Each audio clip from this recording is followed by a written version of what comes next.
I'm Jorge Garcia. I'm a health sciences clinical professor of internal medicine here at UC Davis. I am also the faculty director for the Office of Student and Resident Diversity. I work with resident providers, and every patient I see with a learner, which I love. I went to medical school thinking that I would go out and get training and then care for patients who, like my mother, did not speak much English. And so that was the dream I went to medical school with. And on the first day of medical school, I was just overwhelmed by this wonderful professor who welcomed our class and was thinking, what would that be like to do that job, to care for the patients like I wanted to, but also to inspire the next generation. So I was hooked. And so when I get to do that now in the hospital or in the clinic, it's just the thrill of a lifetime.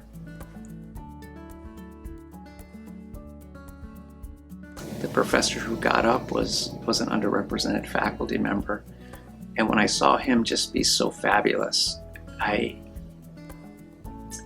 felt like, wow, that's something that I might be able to do. Right? I don't know if I'd be able to do it as well as he is doing it now, but I sure would like to try. And so I love that quote,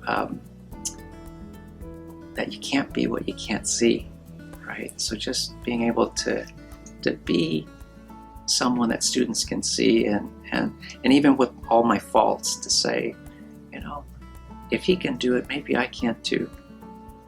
I can remember in 8th grade, my teacher saying to me one day, Jorge, you're so good at math and science, and you're wonderful with people.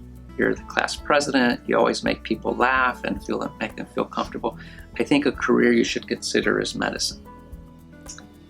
And so she was the first person outside of my family, outside of me, to sort of speak this possibility into existence. For me, it was an example of the power of a teacher, right? And what she did was just tell me what my gifts were, what my talents seemed to be, and how I might best use those in my life. And so I really appreciated that. And as I try to share some wisdom with my students now, I always encourage them to take an inventory of their gifts, of their talents, and about where they might best use those.